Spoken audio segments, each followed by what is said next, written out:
Daniel chapter number 1. Daniel chapter number 1. Daniel chapter number 1. Last week we preached about making a difference. Tonight I want to read you Daniel chapter number 6. Daniel chapter number 6. Daniel chapter number 6. I want to read you one verse in Daniel 6, verse number 3. Then we're going to jump over to 1 Samuel chapter number 17. Daniel 6, look at verse number 3. The Bible says, "In this Daniel was preferred above the presidents and princes because an excellent spirit was in him, and the king thought to set him over the whole realm." So Daniel, we talked about him a little bit last week, about making a difference, about being a playmaker. Daniel made a difference. I mean, Daniel was in a foreign land, and yet he made a difference for his people. He made a difference for his Savior. He made a difference for the right. And last week we talked about hopefully you would go back in your school and you would make a difference. India, I was out soul winning on Thursday night, and I was leading 4 young men to the Lord, and they got saved. And so India, it was right by India's house. India was here last week. And right when we finished, they came riding by. And whenever they rode by, India rolled down a window and she hollered out, "Hey, Brother Dan." And so I said, "Hey, stop." And she jumped out the car. And I introduced her to the 4 young men that got saved. And then when India was walking away, she said, "Brother Dan, I already did what you preached about last night, and making a difference in somebody's life at school." And so hopefully you will take last week's message and you will apply it to go home, and like our banner and our theme is making a difference. Jude 23. And some have compassion. So hopefully you will take last week's message and you will apply it, and you will leave tonight with more of a burden to make a difference in your school. We need some young men, some young ladies that make a difference in their school. This past Sunday night, I mentioned it this morning in chapel. This past Sunday night, there were some young guys together, a couple of them are in here. And they told me, they said, "Brother Dan, we're going to vote on who the next leader is going to be in the youth group. We're going to vote on that."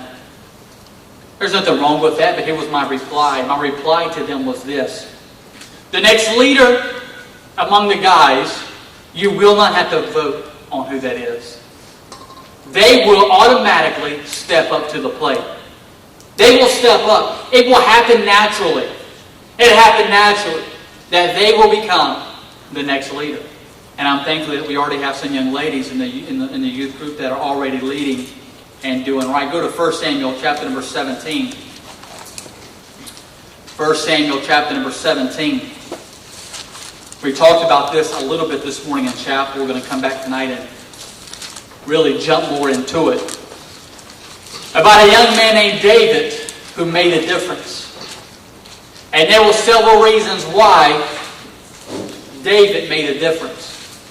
And tonight we're going to really dive into a few reasons why I believe Daniel made a difference. Or David made a difference. Last week we talked about Daniel. Tonight we're going to talk about David. Look at 1 Samuel 17. Look at verse number 20. "And David rose up early in the morning and led the sheep with the keeper, and took and went as Jesse had commanded him. And he came to the trench as the host was going forth to the fight, and shouted for the battle." And so here's David. He's a young man. His countrymen, the Israelites, are about to go into battle against the Philistines. While they're there, while one army is on one mountainside and another army on the other mountainside, a giant named Goliath comes out to the middle, and the giant says, "Send me out a man that we may fight. If I beat him, then you will become our servants. If he beats me, then we will become your servants." Well, Jesse has some boys that are there at the battle. And so Jesse tells David, his youngest son, he says, "David," he says, "I want you to bring this cheese.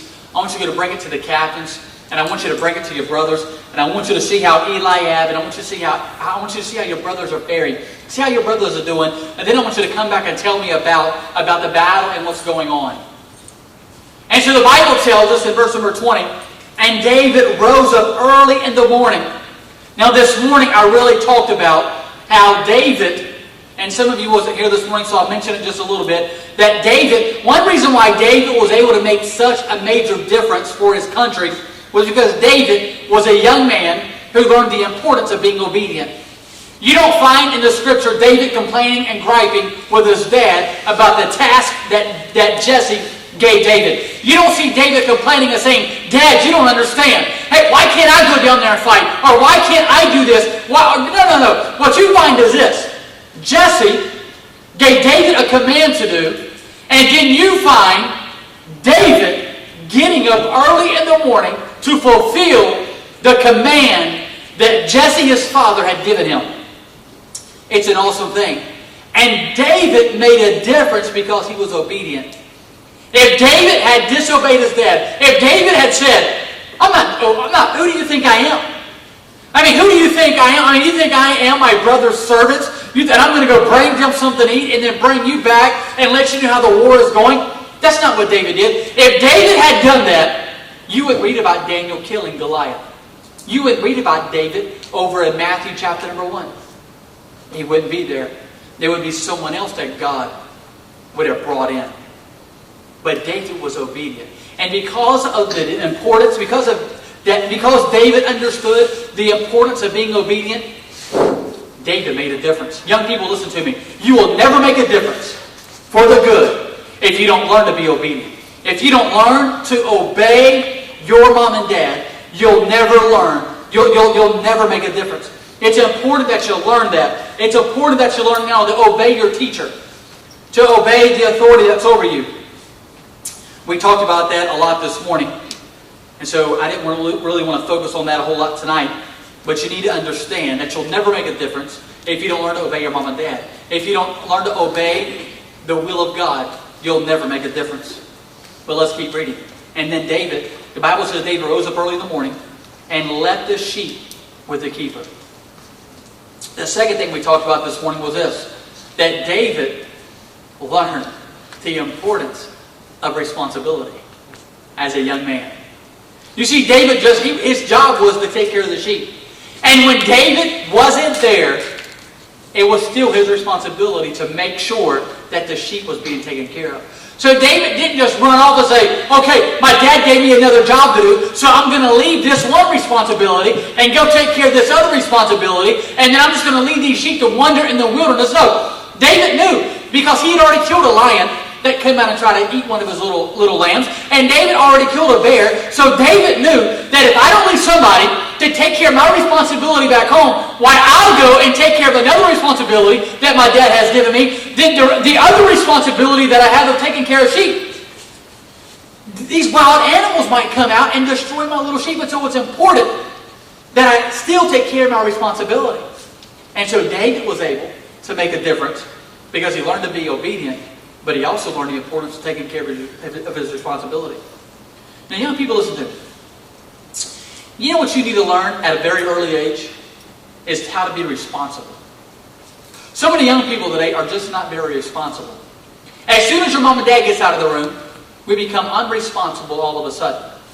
As soon as Brother Dan gets out of the room, all of a sudden at a youth activity, it's just all chaos breaks loose. And what we need are some young men and some young ladies that will know how to be responsible at 13, 14, 15 years old.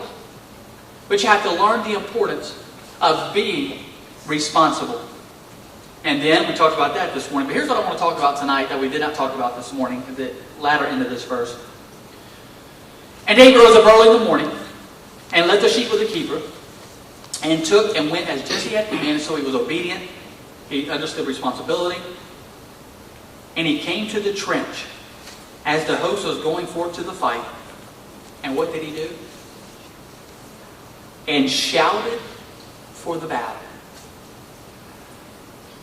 If you just understand what's taken place there, it gives me chill bumps just thinking about David just didn't sit back and watch everybody else fight the battle.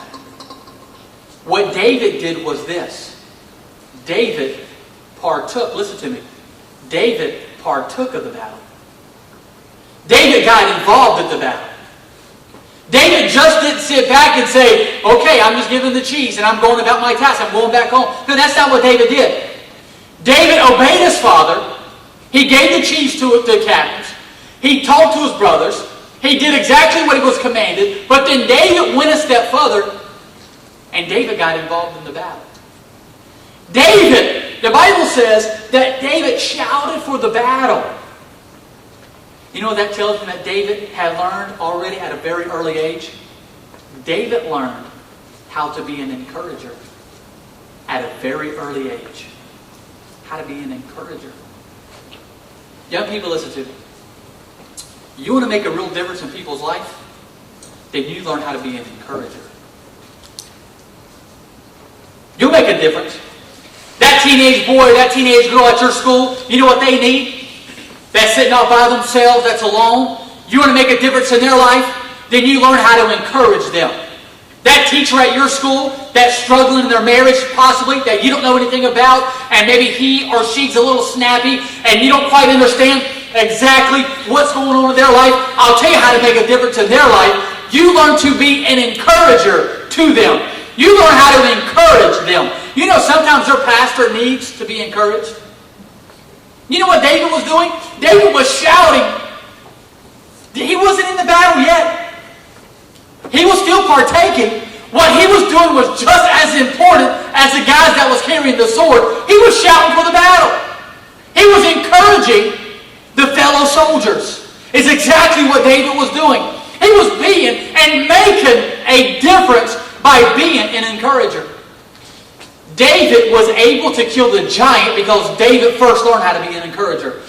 David was able to make a difference and to become king of Israel because David learned to be an encourager. You know, one of the things that I like about David more than anything wasn't the fact necessarily that he killed the giant, but it was the fact that David knew how to be an encourager. He learned how to shout for the battle. He wasn't in the battle yet, but he was shouting for the battle. Now, let me explain it to you this way. Football season is about to start, and I love watching football. As I'm watching the game, you know how I can encourage. I'm going to come and watch Elijah play tomorrow night. Elijah, will they let me on the field to play?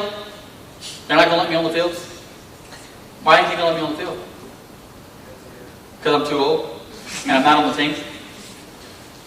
But I can be just as involved in that game almost as he is. You know how? By encouraging him from the sideline. That's what David was doing. He was shouting for the battle. He was shouting. He was saying, hey boys, I'm for you. Hey, I'm on your side. Hey, we need you.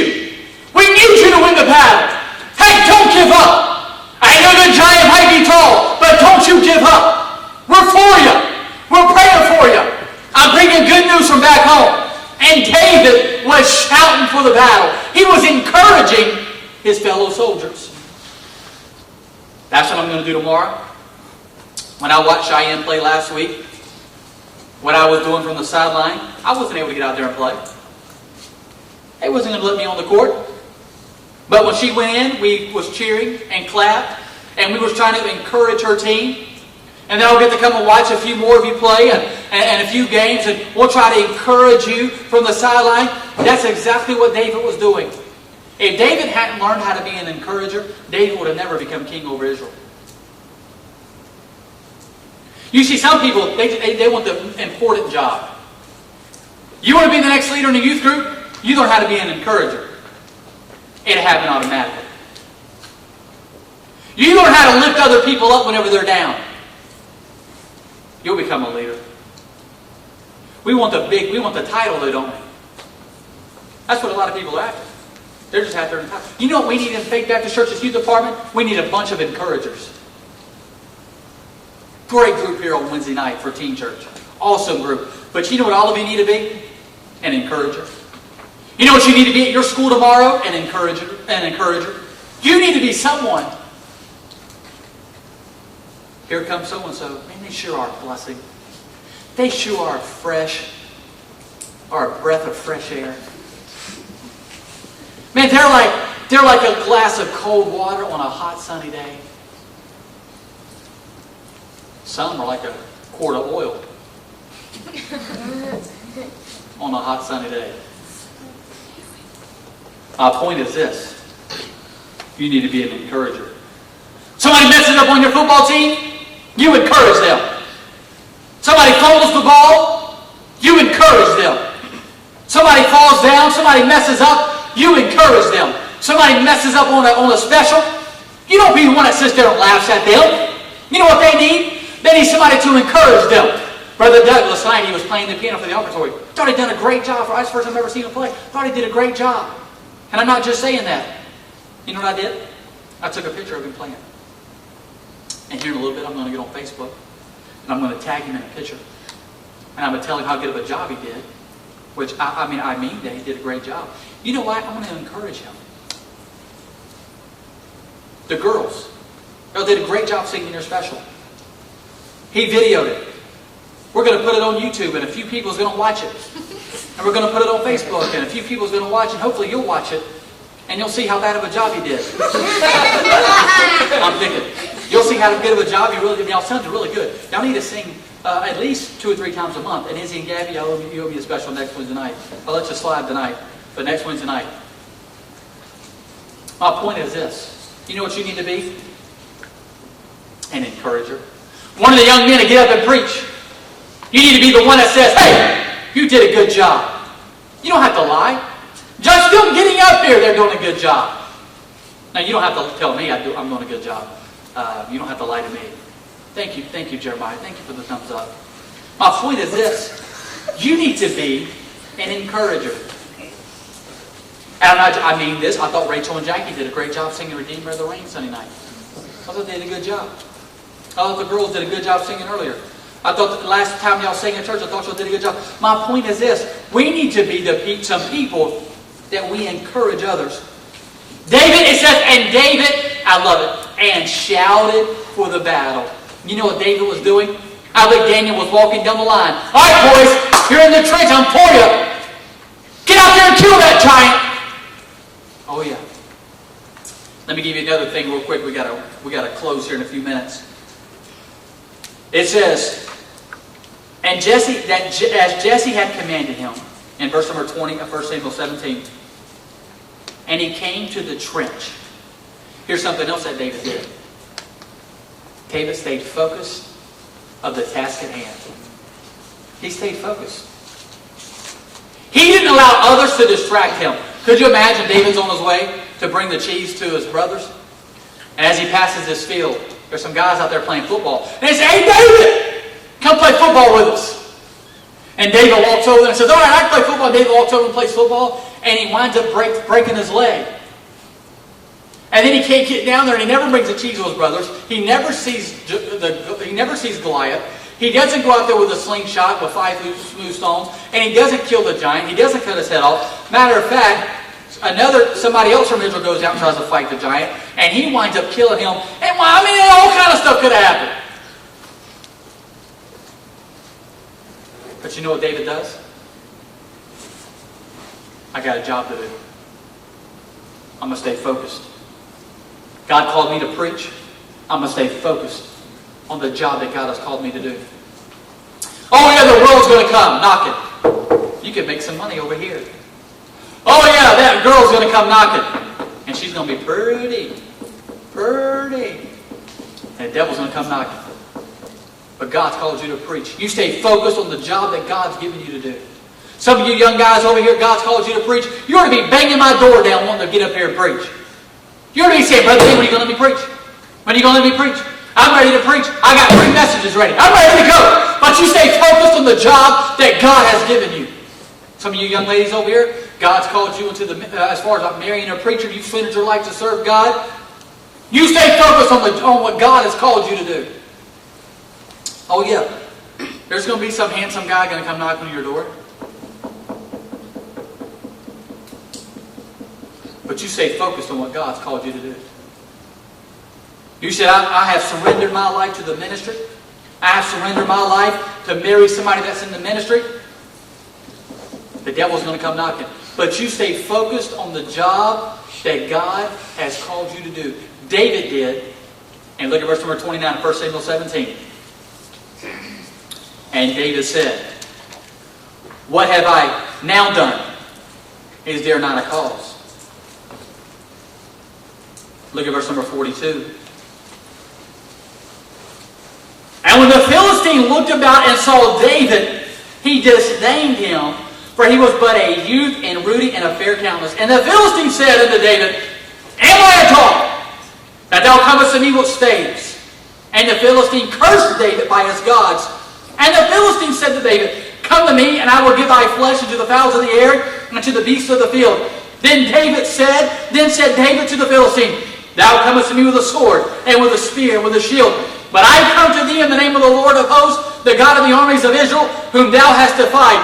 This day will I make a difference for the nation of Israel. That's not what it says, but that's in a roundabout way of what it's saying. This day will the Lord deliver thee into mine hand, and I will smite thee and take thine head from thee, and I will give the carcass of the host of the Philistines this day unto the fowls of the air, and to the wild beasts of the earth, and all the earth may know that there is a God in Israel. And all this assembly shall know that the Lord saveth not with sword and spear, for the battle is the Lord's, and he will give you into our hands. And it came to pass, when the Philistine arose and came and drew nigh to meet David, that David hasted and ran toward the army to meet the Philistine. And David put his hand in his bag, and took thence a stone, and slang it, and smote the Philistine in his forehead, and the stone sunk into his forehead, and he fell upon his face to the earth. So David prevailed over the Philistine with a sling and with a stone, and smote the Philistine and slew him. But there was no sword in the hand of David. Therefore David ran and stood upon the Philistine, and took his sword, and drew it, and of the sheath thereof, and slew him, and cut off his head therewith. And when the Philistines saw their champion was dead, they fled. You know why David was able to make a difference? I'll tell you why. Because he learned to be obedient. I'll tell you why. Because he learned to be responsible. I'll tell you why. Because he learned to be an encourager. I'll tell you why. Because he stayed focused on the task that God had given him. And lastly and not least, in verse number 46, David says this, that in the latter part of verse number 46, that all the earth may know that there is a God in Israel. You know what David wanted the world to know? That there was a God. And it wasn't the God of the Philistines. And it wasn't the God of the giant. But he wanted the world to know that there was a God in Israel. David loved the Lord with all his heart. David wasn't perfect. But I'll tell you what David did have. He had a love for God like none other. David was able to make a difference because of his love for the Lord. Because he loved God. I don't have time to get into all of it, but you read over here in 1 Samuel 17, you'll find that David loved his country. That's why he was able to make a difference. We talked a lot about that this morning. And how we even talked about Colin Kaepernick. And how a man that won't stand for the national anthem is nothing but a coward. He's a low down, dirty, good-for-nothing dog. He doesn't deserve to play in the National Football League. He doesn't deserve to be an American. We ought to ship this sorry tail over to Baghdad, Iraq, is where we ought to ship him. With all $115 million of his money. Talking about being oppressed. He doesn't know the first thing about being oppressed. What he is a spoiled, rotten brat who didn't get enough spankings as a child. David loved his country. I'm proud to be an American. I thank God that I'm an American. I don't give a flip what everybody else says. I don't care what anyone else has. If they want, whatever they want to say is fine with me. Bless God, I'm proud to be an American. I thank God that I'm American. David loved his country.